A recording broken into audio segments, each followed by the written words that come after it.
नमस्कार मित्रांनो, आपण आहे ते बारामती तालुक्यातील सदोबावाडीच्या गावात. येथे डेंगूने मानलेल्या थैमानाबद्दल गावकऱ्यांचे मत आणि ग्रामपंचायतचा ढिसाळ कारभार दिसून येतो.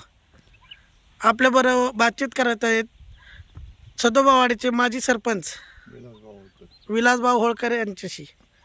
भाऊ बोला, काय मग तुम्ही प्रतिक्रिया द्याल ह्याबद्दल? सदोबाच्या वाडीत ज्या शेजारच्या मशानभूमी शेजारी गटर आहे, त्या गटरामुळं प्रचंड डास तयार झालेत आणि त्या डासापासून गावात 70 ते 80 डेंग्यू पेशंट तयार झाले आणि त्याच्यामुळं सगळे बरेचसे गरीब शेतकऱ्यांची मुलं आणि गरीब महिला या बळी पडलेल्या आहेत ह्या रोगाला.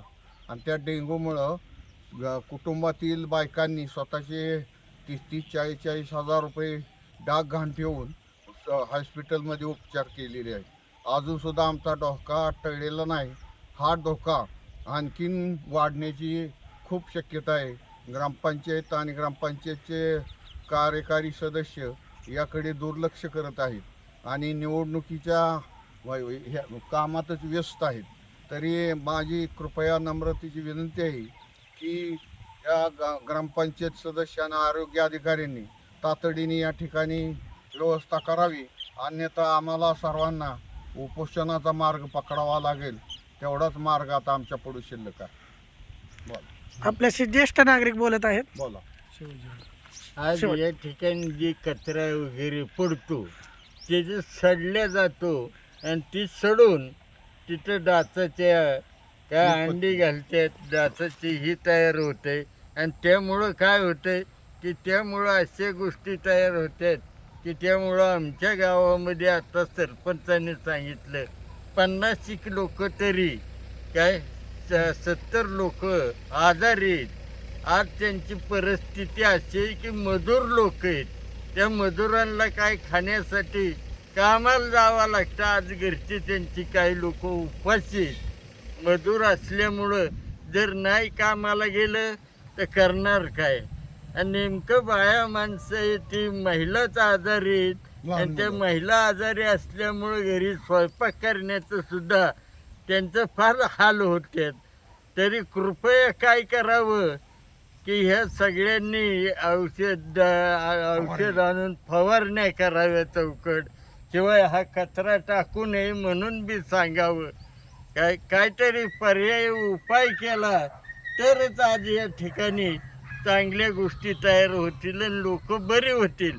अशा परिस्थितीमध्ये लोकांनी करायचं काय?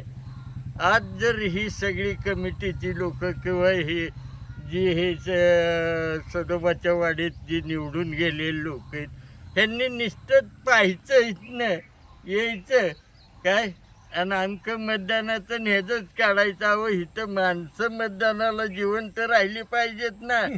डासामुळं काय डासाच्या रोगामुळं ही लोक तर जिवंत राहिली पाहिजेत ना.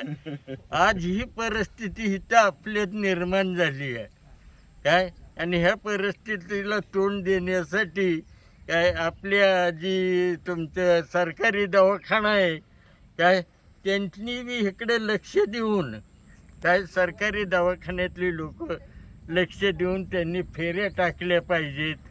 प्रत्येकाच्या घरी जाऊन त्यांनी पाहून बाबा त्यांची साठवण पाण्याची काय आहे, त्या पाण्यामध्ये डास होतात का, ही सुद्धा पाहिलं पाहिजे सगळ्यांनी येऊन. आणि ह्या समक्ष ह्यांनी सुद्धा गावात चक्कर टाकाय पाहिजे. निष्ठी कमिटी म्हणजे काय कमिटी करून उपयोगाचं नाही काय. तुम्ही सुद्धा आज सदस्याने सुद्धा प्रत्येक गावाच्या ठिकाणी चक्कर टाकून काय चाललं आहे, आज वाडीत काय अवस्था आहे ही पाहिली पाहिजे ना. पुढलं तुमचं ठीक आहे काय, केव्हा येईन ती इलेक्शनचं वेगळं आहे, पण ते इलेक्शनसाठी लोक तर राहिली पाहिजेत. ही अवस्था आज ह्या गावची झाली आहे सदोबाच्या वाडीची. एवढं मी तुम्हाला ठाम सांगतो.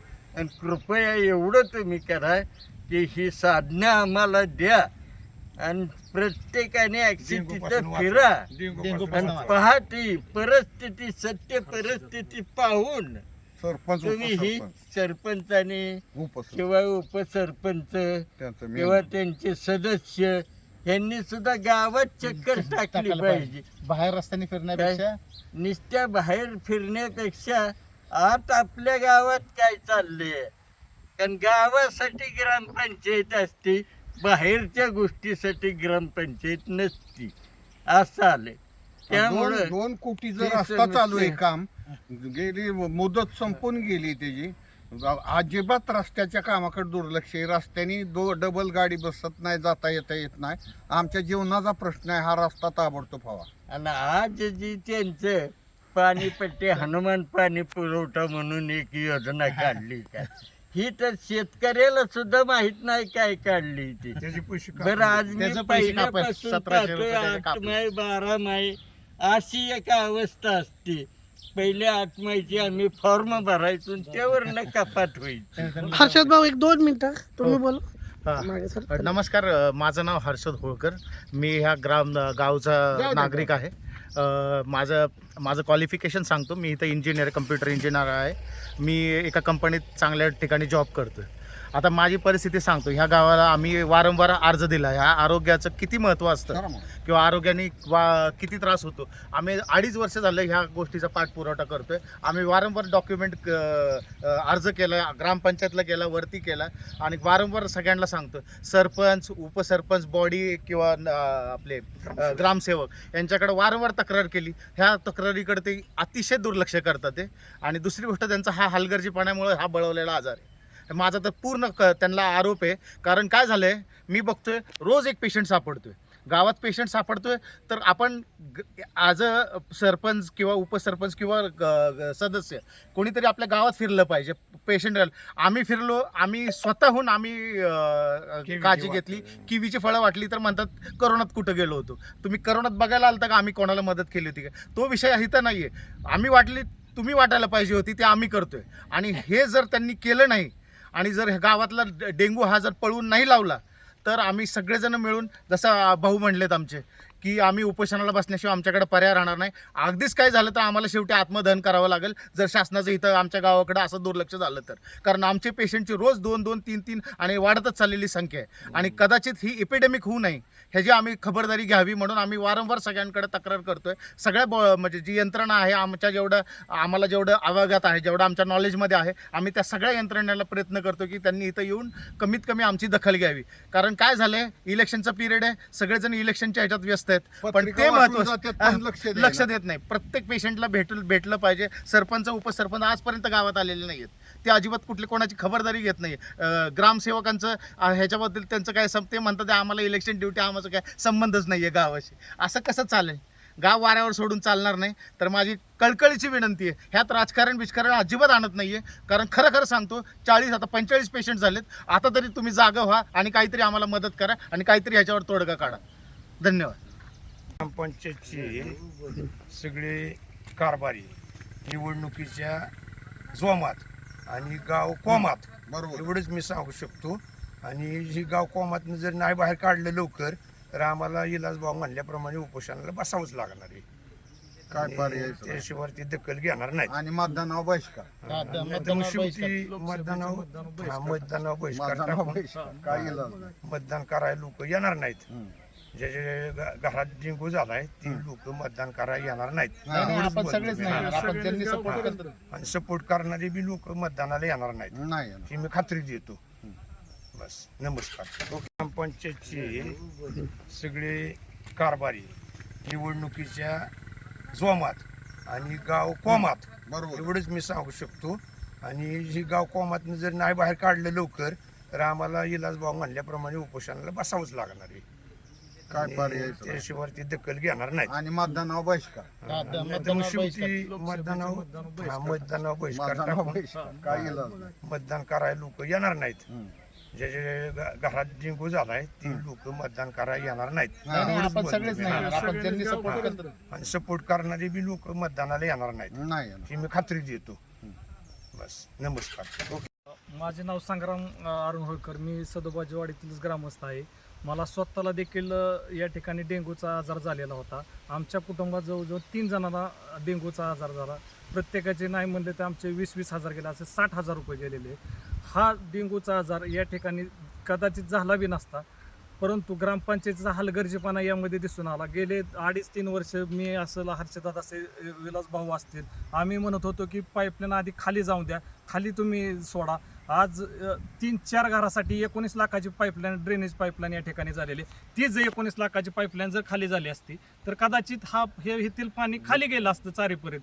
परंतु केवळ आणि केवळ लोकांना त्रास द्यायचा म्हणून या ठिकाणी असंच ही पाणी सोडायचं आणि लोकांना अडचणी निर्माण करायच्या. आज जवळजवळ पंचायतच्या पुढे आकडा गेलेला आहे. कदाचित हा आकडा आणखीन वाढू शकतो.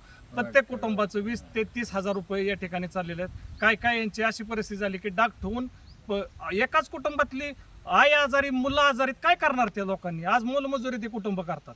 मग अशा परिस्थितीत आज ग्रामसेवक कुठं फिरलेला नाही, सरपंच तर कुठं दिसतच नाहीत, उपसरपंच का नाही, सदस्य नाहीत, कोणीही करत. फक्त विकास हा आमच्या ग्रामस्थांना उठलेला आहे.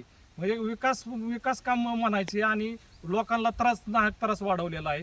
काय ठिकाणी ड्रेनेज लाईनचं पाणी चेंबरमधून संडासमध्ये उपळत आहे. तर काय करायचं त्या लोकांनी? म्हणजे हा धोका टळलेला नाही. ही ड्रेनेज लाईन झाली, ही गावाच्या मुळा उठणार आहे. त्यामुळं ह्या वेळीच या ड्रेनेज लाईन लवकरात लवकर खाली न्यावी आणि होणारा धोका टाळावा. ह्याला काय आचारसंहितेची काय अडचण नाही. जर ठरवलंच असतं तर ही ड्रेनेज लाईन खाली होऊन 20 लाखाचं मंजूर झालेली असते आतापर्यंत. परंतु ग्रामसेवकांनी गेले 2.5 वर्ष खेळवलं की आपण या ठिकाणी फिल्टर बसवणार आहे, पाणी स्वच्छ करून खाली सोडणार आहे, परंतु काही केलेलं नाहीये. त्यामुळे लवकरात लवकर ही योजना ही करावी आणि लवकर लोकांची मुक्तता. कारण जवळजवळ पेशंट संख्या रोज वाढत आहे, रोज 2-3 पेशंट वाढत आहे आणि त्या लोकांना शारीरिक मोठ्या प्रमाणात त्रास होत आहे. कोणाचे गुडघे दुख, कोणा डोळे दुख, डोके दुख या प्रमाण चाललेलं आहे. असं या ठिकाणी एवढ्या मोठ्या प्रमाणात वाढलेलं आहे. आरोग्य कर्मचारी देखील या ठिकाणी फवारणीचं वगैरे त्यांनी काम व्यवस्थित चाललेलं आहे. परंतु ग्रामपंचायतने जर वेळेत लक्ष घातलं असतं तर कदाचित ही वेळ आली नसती आणि लवकरात लवकर या ठिकाणी पाण्याचा बंदोबस्त करावा. अन्यथा भाऊ म्हणल्याप्रमाणे आम्हाला उपोषणाला बसावं लागेल. एवढंच मी बोलतो. धन्यवाद. ग्रामपंचायतचे सगळे कारभारी निवडणुकीच्या जोमात आणि गाव कोमात, बरोबर. एवढंच मी सांगू शकतो. आणि ही गाव कोमातनं जर नाही बाहेर काढलं लवकर तर आम्हाला इलाज भाऊ म्हणल्याप्रमाणे उपोषणाला बसावंच लागणार आहे. काय पर्याय? त्याशिवाय ती दखल घेणार नाहीत. आणि मतदानावर बहिष्कार. शेवटी मतदानावर बहिष्कार टाकून काय इलाज नाही. मतदान करायला लोक येणार नाहीत. जे घरात डेंग्यू झालाय ती लोक मतदान करायला येणार नाहीत. आणि सपोर्ट करणारे बी लोक मतदानाला येणार नाहीत नाही ही मी खात्री देतो. बस, नमस्कार. मुरुम टाकून होणार आहे का? हे पाणी परत खाली गेला कुठं खाली वर राहिली कुठं ग्रामपंचायत गेला नाही ना, खाली गेला तुम्ही मागे ते लय लांब खाली गेला. इथं ग्रामपंचायत इथं या इथं आम्ही उभं राहिलो. इथं तुम्ही लय लांब सगळं गटर इथं सोडले वाडी जाण आणि अवघ्या ही शाळा समोर. नाही पुढे नाही इथं इथं वाढ ग्रामपंचायत या मागं. उलट पॅक करून आणखी पाणी अडवायचं. ठीक आहे, खाली आहेच.